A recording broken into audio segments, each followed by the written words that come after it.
Screen सभी को visible है? Yes sir. Yes sir. Yes sir. Okay, हमारे पास में पहला क्वेश्चन था, कितने समय में 25/4% की दर से ₹600 का ब्याज 93 रुपया 75 पैसा हो जाएगा। 93.75 रुपये हो जाएगा या 93 रुपया 75 पैसा हो जाएगा। तो सबसे पहले तो मुझे ये बताइएगा कि इस प्रश्न में क्या क्या हमें दिया है और क्या चीज हमें निकालनी है। सर सर दर्द दर्द एक एक करके बोलेंगे, फिर बोलेंगे। समय निकालना है। हमें समय निकालना है। और सर हमें दर दिया, ब्याज दिया, हमें समय समय हमको निकालना निकालना है। गुड, समय हमने निकालना है, तो समय के आगे प्रॉब्लमेटिक बनाया होगा आपने। Yes sir. और यस दर सर। कितनी लिखी है आपने? सर 25/4%। 25/4 गुड। 25/4 गुड। 25/4 600 रुपया क्या लिखा हुआ है आपने? सर मूलधन। सर मूलधन। मूलधन। सर मूलधन। और 93 रुपया 75 पैसा क्या है? सर ब्याज। ब्याज। ब्याज है। सर अब ब्याज। अब मैं पांडे जी से निवेदन करूंगा कि किसी एक बच्चे से इसमें समय निकालना है, तो समय का सूत्र पूछ लीजिएगा सर। समय किस सूत्र के द्वारा निकालेंगे?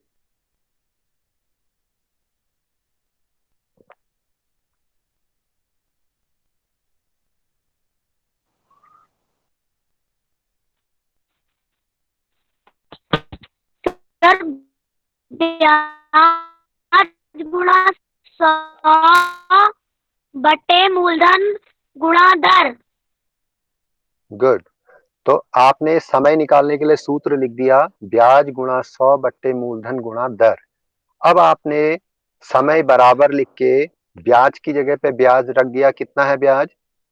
सर 93.75। 93.75 गुड।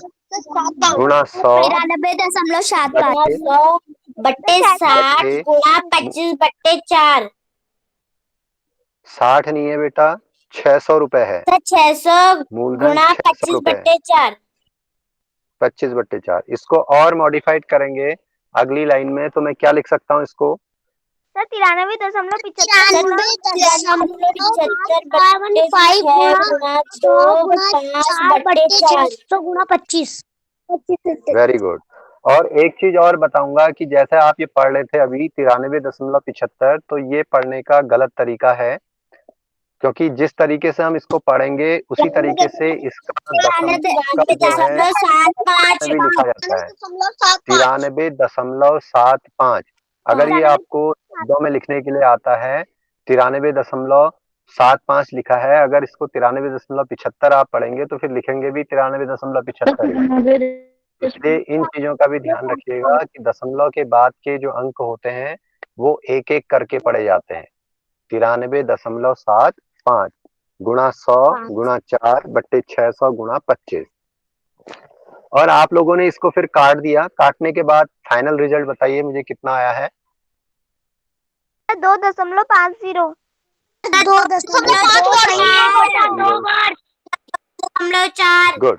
अब 2.50 जो आया है, हाँ 2.50 या 2 सहित 1/2 वर्ष जो आया है, तो इसको मैं और क्या कह सकता हूँ? जैसे 2.5 आया, हाँ बोलिएगा। सर 2.5 वर्ष 2 माह। सर 2 साल 6 महीने 2 साल 4 महीने वेरी गुड। 2 साल 2 वर्ष 6 महीने। ठीक है, तो आपके पास में विकल्प में देखिए, आपने 2.5 उत्तर निकाल दिया, आपने 2 सहित 1/2 वर्ष उत्तर निकाल दिया, लेकिन आपके पास में जो विकल्प हैं, विकल्प दिए होंगे 2 वर्ष 6 माह, ठीक है, या फिर 2 वर्ष 5 माह, ठीक है। इस तरीके से आपके पास में ऑप्शंस दिए होंगे, तो आप 2 सहित 1/2 वर्ष का मतलब है कि आपके पास में 2 वर्ष 6 माह इसका रिजल्ट है। क्योंकि एक वर्ष में 12 महीने हमारे पास में होते हैं, तो आधे वर्ष में कितने महीने हो जाएंगे? 6 महीने सर 6 महीने। तो यहाँ पे जो 0.5 आया, 2.5 जो आया, वो 0.5 इंगित कर रहा है आधे की ओर को, ठीक है। तो यहाँ पे आधे का मतलब हो गया वर्ष। अब ये 2.5 में हम इसको नहीं निकालेंगे, इसको 2 सहित 1/2 में लिखेंगे। और जैसे 2.5 आपके पास में आ गया है तो आप इसको क्या लिखेंगे, 2 सहित 5/10 आपके पास में होगा। और इसको आप कर सकते हैं 5 एकम 5 और 5 दूना 10, यानी कि 2 सहित 1/2। तो ये आपके पास में इसका रिजल्ट होगा। ओके, मैं बात करता हूं आज के जो दूसरे प्रश्न की। पैसे बता दीजिए क्या चीज? सर पूरा सवाल पहले से बता दीजिए, पहला वाला। अच्छा, लिखिए अपनी कॉपी में, आपके पास में क्वेश्चन उतार रखा है। Yes sir. अब बताइए क्या क्या दिया हुआ है क्वेश्चन में।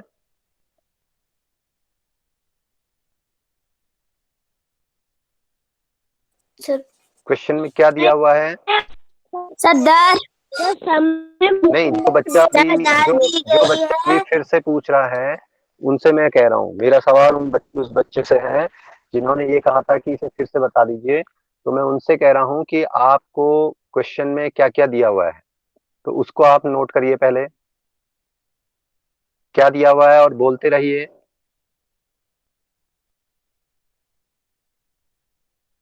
क्या दिया है इस क्वेश्चन में आपको धन का, यानी कि हमें क्या चीज निकालना है? मूलधन हमको निकालना है। 6% वार्षिक ब्याज की दर हमको दे रखी है 6% वार्षिक, और समय हम की दर से 9/2 वर्ष में, यानी कि समय हमको दे रखा है 9/2 वर्ष में ब्याज आपके पास में दे रखा है रुपया 324 हो जाएगा। ठीक है, ये आपके पास में हो जाएगा। अब आपके पास में मूलधन जब आपको निकालना है तो मूलधन निकालने के लिए सूत्र आप जानते हैं। क्या मूलधन निकालने का सूत्र है?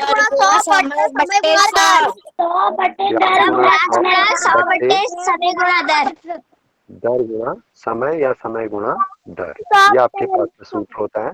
तो इसमें आप वैल्यू को पुटअप करेंगे तो अगर इसमें वैल्यू रख देते हैं आप, तो ब्याज की जगह पर आपके पास में है 324, तो ये आपके पास में आ जाएगा मूलधन बराबर आपके पास में आ जाएगा 324 गुणा 100 बट्टे दर आपके पास में कितनी है 6% गुणा, और समय आपके पास में है 9/2, तो 2 आपके पास में कहाँ चला जाएगा, अंश में। ठीक है, ओके। अब आपने क्या करना है, इसको काटा तो 6 से 6 एकम 6 और 6 पंजे 30 और 6 चक्को 24, ये आपके पास में कटा। और 9 से कट जाएगा 9 एकम 9 और 9 छक्का 54, आपके पास में हो गया। तो बचा 2 गुणा 6 गुणा 100, तो आपने देखा 2 से 6 को गुणा किया तो 12 गुणा 100 आपके पास में हो गया, और 12 से आपने इधर गुणा किया 100 को, तो 2 जीरो आपके पास में हो गई, और 12 एकम 12, यानी कि मूलधन आपके पास में कितना रुपया आ गया, 1200 रुपए। उम्मीद है सभी का यही रिजल्ट आया होगा। ओके, नेक्स्ट क्वेश्चन पे हम बात करते हैं। हमारे पास में क्वेश्चन है, एक वस्तु को 325 रुपये में बेचने पर, बेचना मतलब विक्रय मूल्य आपके पास में कितना है, बराबर 225 रुपया। बेचने पर 10% की हानि होती है, यानी कि हानि आपको प्रतिशत में दे रखी है 10%। तो विक्रय मूल्य दिया है, हानि प्रतिशत दिया है, तो क्या निकल सकता है हमारे पास में, हमारे पास में निकालना होगा। तो क्रय मूल्य हमारे पास में प्रॉब्लमेटिक बन गया यहाँ पे। तो क्रय मूल्य के लिए सूत्र आपको जानते हैं, क्या सूत्र होता है? विक्रय मूल्य विक्रय मूल्य गुणा 100 मूल्य गुणा 100/100 ऋण 8। 100 ऋण 8। ठीक है, आपके पास में यहाँ पे क्या हो गया, हानि प्रतिशत। तो विक्रय मूल्य आपके पास में है 225 गुणा 100 बट्टे 100 ऋण 8। 100 ऋण 8 मतलब 100 ऋण 10 आपके पास में हो गया। तो इसको जब हम हल करेंगे तो 225 गुणा 100 बट्टे आपके पास में हो गया, 100 में से 10 गया तो 90। ठीक है, एक जीरो से आपने एक जीरो काट दी, और 9 से आप इधर काटते हैं तो देखिए 5 2 7 2 9, यानी कि 225 में 9 का भाग पूरी बार चला जाएगा, 9 एकम 9 और 9 दूनी 18, 4 बचा और 9 पंचे 45। 25 गुणा 100 बराबर 2500। तो 2500 रुपया आपके पास में क्या आ गया, क्रय मूल्य आ गया। क्रय अब मूल्य उसने अगली लाइन कही कि उसे कितने में बेचे कि 10% का। 25 गुणा 100 2500 सर, लेकिन हमने हमारा तो नहीं आ रहा। देखिए सर मेरा भी नहीं आ रहा 225 सर। सर हमने तो 225 गुणा 100 बट्टे सर 100 माइनस 10। सर हाँ, हमारा 100 माइनस 250 10। आ रहा है सर, हमारा भी अभी 250 आ रहा है। अच्छा, good sir, good good good. यहाँ हमारे पास पता है कि केवल हमारे पास जीरो में काट बचा दी है थी। 100 जी, की जीरो काट दी थी 0। तो अब हमारे पास में क्या हो गया, ये 200। गुड, ये हमारे पास में हो गया 250 रुपए। ठीक है, सर अब हमने क्या करना है, उसे वो कितने में बेचे कि 10% का लाभ हो। तो अब हमारे पास में देखिए, बेचना यानी विक्रय मूल्य निकालना है। क्रय मूल्य हमको मालूम हो गया है, तो क्रय मूल्य हमारे पास में कितना आ गया है, क्रय क्रय मूल्य मूल्य तो 250 रुपए। 250 क्रय मूल्य बराबर 250 250 रुपये। आपके पास में आ गया, और लाभ आपके पास में आ गया बराबर सर 10%। 10%। सर 10%। तो अब निकालना आपको क्या है, विक्रय मूल्य आपको निकालना है। तो विक्रय मूल्य बराबर आपके पास में सूत्र आप जानते हैं विक्रय मूल्य निकालने का। क्रय मूल्य विक्रय गुणा क्रय 100 मूल्य गुणा 100 धन आर बट्टा 100 बट्टे 100 क्रय मूल्य गुणा 100 धन आर बट्टे बट्टे 100। 100, ये आपके पास में है। क्रय मूल्य आपके पास में 250 है, गुणा 100 धन आर यानी कि 100 धन 10 बराबर 110 आपके पास में हो गया, और बट्टे 100। तो 100 की एक जीरो से 110 की एक जीरो कट गई, 100 की दूसरी जीरो से आपके पास में 25 की एक जीरो कट गई, 250 की एक जीरो कट गई। अब आपके पास में हो गया 25 गुणा 11। तो 11 पच्चे 55, 5 रहा, 11 दूनी 22 और 5 275 रुपए। 275 रुपये। उम्मीद है सभी का यही रिजल्ट आया होगा। 275 रुपये। सर हाँ, यस सर। तो आज जो था पहला वाला जो गद्यांश था, वो है जो पृथ्वी पर रहने वाला सबसे भारी जीव, हाथी। हाथी। हाथी पृथ्वी पर रहने वाला सबसे भारी जीव कौन सा है, हाथी। तो उसके बारे में कहा गया था। तो इसके बारे में देख लेते हैं जरा एक नजर फटाक से। एक हाथी दिन के 16 से 18 घंटे तक खाना खाते हुए बिताता है, कह रहा है ये। 16 से 18 घंटे तक वो खाते रहता है। और एक पूर्ण विकसित हाथी, मतलब पूरा वयस्क हाथी, जो जवान हाथी है, वो प्रत्येक दिन 137 किलोग्राम से अधिक खाना खा जाता है। 137 किलो से अधिक खाना वो एक दिन में खा जाता है। तो हाथी शाकाहारी पशु है। वे पत्तियां, कोमल डंठल, जंगली झाड़ियां और पेड़ों के फलों को खा जाते हैं। भारतीय हाथी बांस के पौधे खाना पसंद करते हैं। हाथी भोजन और पानी के लिए खोदने तथा पेड़ों की खाल चीर कर अलग करने के लिए अपने दांतों का उपयोग करते हैं। वे अपनी सूंड का उपयोग भोजन को अपने मुंह में रखने के लिए करते हैं। हाथी किसी पेड़ को इतना झुका सकता है कि उसका बच्चा उसकी पत्तियां आराम से खा सके। हाँ, एक वयस्क हाथी एक दिन में 18 से 20 गैलन तक पानी पी सकता है, बोल रहा है ये। उसके बाद हाथी प्रायः 18 से 26 फसल बर्बाद कर देते हैं। उन्हें गन्ना खाना पसंद है। 18 से 26 इसीलिए किसानों को खेती की रक्षा करनी पड़ती है। जब हाथियों का झुंड देखते हैं तो जोर जोर से वो शोर मचाते हैं उन्हें भगाने के लिए। कभी कभी वो भाग जाते हैं और कभी कभी वो निश्चिंत होकर मतलब अपना काम करते रहते हैं, खेत बर्बाद करते रहते हैं, कह रही है। और वे खेतों में गन्ने उखाड़ते रहते हैं। हमें अपने वनों की रक्षा करनी होगी ताकि हाथियों को उनका भोजन वहीं मिल जाए, वहीं मतलब जंगल में ही मिल जाए, वो इंसानी बस्ती में ना आए। तब वे खेतों में नहीं घुसेंगे और फसलों को नष्ट नहीं करेंगे। मनुष्य और पशु को खुशी के साथ साथ रहना चाहिए। तो बच्चों ये हाथी के बारे में था कि हाथी क्या खाता है। हाथी एक शाकाहारी पशु है। वह पत्तियां खाता है, कोमल डंठल, जंगली पेड़ पत्ते जो भी मिलते हैं, और 16 से 18 घंटे तक वो खाते ही रहता है, कारण क्योंकि उसकी खुराक ही इतनी ज्यादा है कि वो इतने घंटे खाएगा तभी उसकी शरीर की पूर्ति हो पाएगी। आपको पता है एक वयस्क हाथी, जो एक संपूर्ण वयस्क हाथी होता है, उसका वजन कितना होता है? 7,000 किलो तक उसका वजन हो सकता है।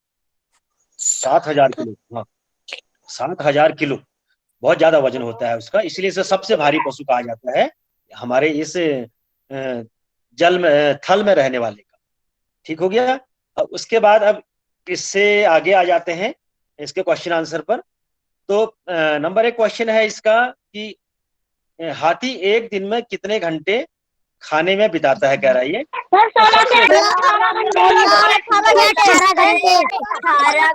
ठीक है कि हाथी एक घंटे में 16 से 18 घंटे जो है खाने में बिताता है। उसके बाद नेक्स्ट है, हाथियों को शाकाहारी क्यों कहा जाता है? वे केवल सब्जियां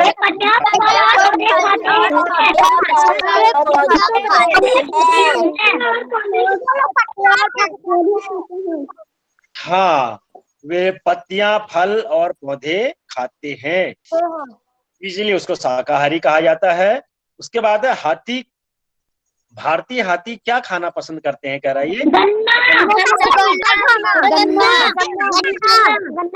हाँ, तो यहाँ पर ऑप्शन 1 हो जाएगा। तो हाथियों को गन्ना बहुत ज्यादा पसंद होता है, जहां भी वो गन्ने की खेत में चले गए उस गन्ने की खेत को चट कर देते हैं, वो उन्हें गन्ना खाना बहुत ज्यादा पसंद है। उसके बाद अगला क्वेश्चन है, अपनी फसलों से हाथी को भगाने के लिए किसान क्या करते हैं, बोल रहा है। सुर मचाते हैं, या कोई टीन या कनस्तर पीटते हैं, या मसाल जलाते हैं, तो इस तरह से उनको देखकर हाथी फिर भाग जाते हैं। उसके बाद नेक्स्ट है, नष्ट करने का विलोम। नष्ट करने का विलोम क्या? नष्ट करना का मतलब बर्बाद करना, और रक्षा करना का मतलब उसकी सुरक्षा करना। तो नष्ट करने का विलोम हो गया रक्षा करना, बहुत अच्छी बात है। अच्छा, उसके बाद ये बताएंगे हाथियों का प्रमुख हथियार क्या होता है बेटे? हाथियों का हथियार क्या चीज है?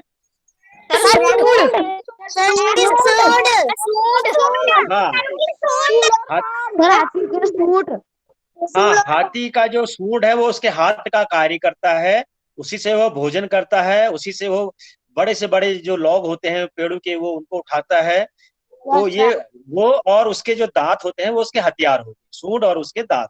ठीक हो गया। अच्छा, उसके बाद एक क्वेश्चन और कह रहा है, बनता है इसमें, एक युवा हाथी एक दिन में कितना किलोग्राम खाना खाता है? Sir 137 kilogram. 137 किलो से अधिक खाना खाता है, कहने का मतलब हो गया 137 किलो से अधिक खाना खाता है। हाँ, तो 140 भी हो सकता है, 150 भी हो सकता है, तो मतलब उससे ज्यादा ही खाना खाता है। तो ये इस गद्यांश से क्वेश्चन थे, आप लोगों ने बहुत अच्छे को इसके उत्तर दिए, तो सभी प्रश्न नंबर 13 है। हेलो। Yes sir. आवाज आ रही है। हाँ आवाज आ रही है। पंडित जी। हाँ बेटा, आवाज आ रही है मेरी? Yes sir. Yes sir. एक बंद कीजिएगा, मैं एक बच्चे का नाम बताऊं। अच्छा।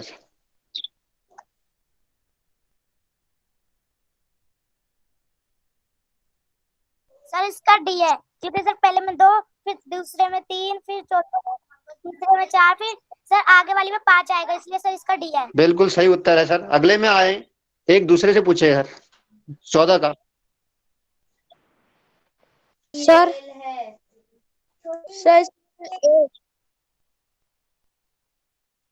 14 का बताइए बेटा। सर इसमें ए। ये कैसे बेटा? सर क्योंकि पहले में 1 है, उसके बाद दूसरे में 2, तीसरे में 3 है, तो चौथे में सर 4 होंगे। बिल्कुल सही जवाब है। प्रश्न नंबर 15 बताइए सर, एक से पूछेगा प्रश्न नंबर 15।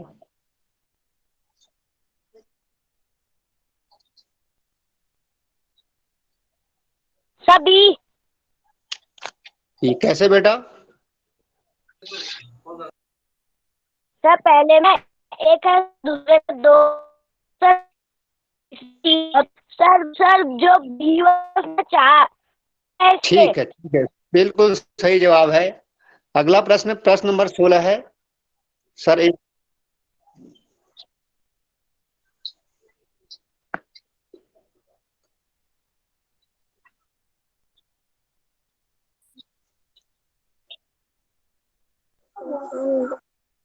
सर ये होगा सी, एक और पूछेगा सर। सर इसका ए होगा, ए। सर इसका आंसर बी।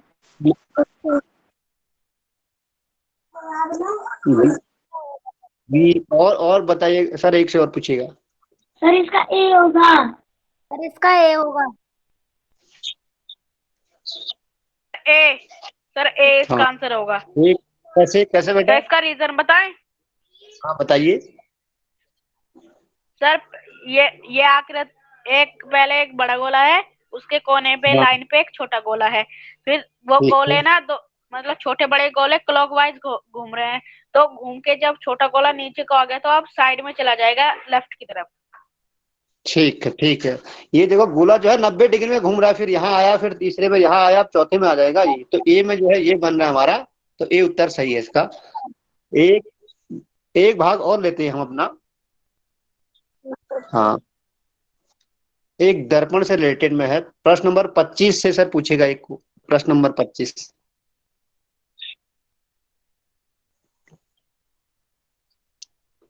समझे?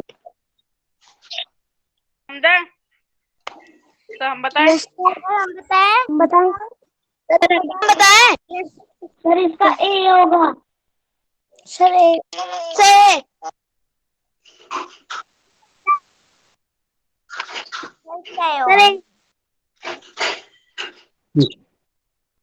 सर तो बताइए बेटा। जो टी है वो, उसका दर्पण लेंगे तो जो टी है वो लास्ट में चले जाएगा, हाँ। और एन, वो जो एन है वो पहले आ जाएगा, अच्छा, और जो वो ई है ना वो एन के बाद आएगा। अच्छा और देखो, आप जो है टी एन में नहीं, आप जो है लेफ्ट और राइट से चलिएगा। देखो ऐसे में आप कंफ्यूज हो जाएंगे, आपके लेटर भी छूट सकते हैं। जैसे टी एच ई एन है, तो पहला जो है हमें ये चीज लेनी है, ये लास्ट वाली पहले आएगी। अब और पहले एन आएगा, फिर ई, फिर एन। देखो एन का भी बता देता हूँ आपको। एन मेरा ये एन है, तो सीधी लाइन तो मेरा सीधी रहेगी, ये तो सीधी रही। अब ये वाली देखो, ये जो है लेफ्ट से राइट की तरफ झुक गया, तो ये राइट से लेफ्ट की तरफ झुक जाएगी, यानी कि ऐसे झुक जाएगी। एन मेरा ये हो जाएगा, ठीक है। और ई है, ई भी मेरा ये है, तो ये भी इस साइड आ जाएगा, तो ये मेरा ई हो जाएगा। एच एच ही रहेगा, टी टी रहेगा। तो पहला इसका सही, पहला उत्तर का सही है। प्रश्न नंबर 26 में आते हैं सर। 1 से 26 पूछेगा सर।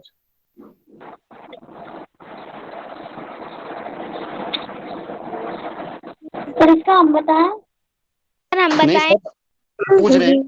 सर हम बताएं। सर हम बताएं।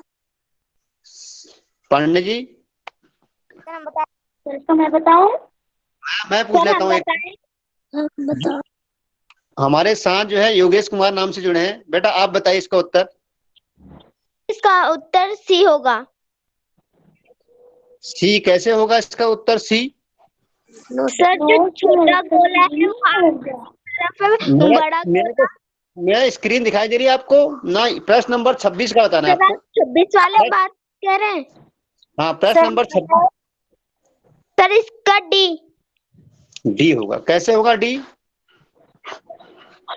का सर इसको उल्टा करके डी आएगा। पहले किसको उल्टा करूंगा मैं, पहले ही बताइए। सर इसका आंसर डी है।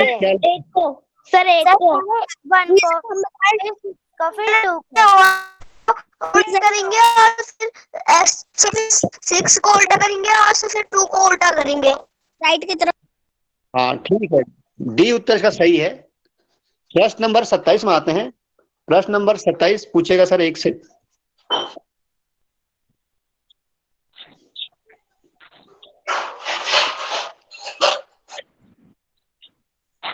सर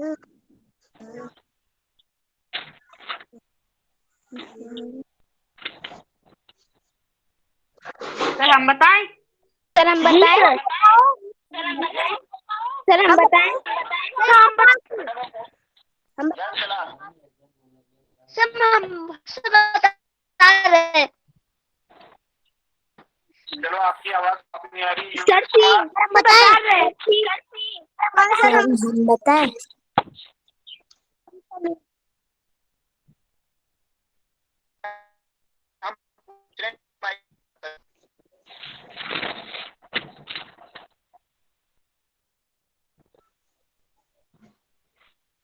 सर हम बताएं? हम बताएं? सर सी। हाँ हाँ, एक से और पूछेंगे सर? सर सी। हाँ, सी उत्तर इसका सही है। बता भी देते हैं, जिसको समझ में नहीं आ रहा वो देख लीजिएगा। देखो ये हमारा एक झंडा जैसा ही मान लीजिए इसको, और इसमें 3 खाने हैं, और जो है बीच वाले खाने में ये बड़ा, एक छोटा गोला है, बड़ा गोला है। अब ये मेरा राइट तरफ है और ये मेरा लेफ्ट है। फिर मैं बताता हूँ, ये वाली चीज मेरी राइट साइड में है और ये मेरी लेफ्ट साइड है। यानी कि जो मेरी राइट वाली है तो लेफ्ट में आ जाएगी, और जो लेफ्ट वाली है राइट में। पहले ये राइट वाले को लेफ्ट में लिख लेता हूं मैं। अब फिर इसमें भी देखोगे लेफ्ट राइट क्या है। अब यहाँ देखो तो यहाँ लेफ्ट राइट साइड मेरा बड़ा गोला है और लेफ्ट साइड में छोटा गोला है। अब छोटा गोला मेरे राइट साइड में चले जाएगा और बड़ा गोला जो है मेरा लेफ्ट हैंड साइड में आ जाएगा, और बाकी आकृति सेम है तो वो मेरी आकृति सेम रहेगी। तो ये इसका फाइनल चित्र होगा जो दर्पण में देखेंगे। तो यहाँ देखो कि मेरा जो है सी में ये आकृति बैठ रही है। सी वाला ऑप्शन इसका सही होगा। प्रश्न नंबर लास्ट है जो 28 आज का। 28 में आते हैं। हमसे नहीं पूछ। हाँ, एक सर जिससे नहीं पूछा आप ही। सर कुमार।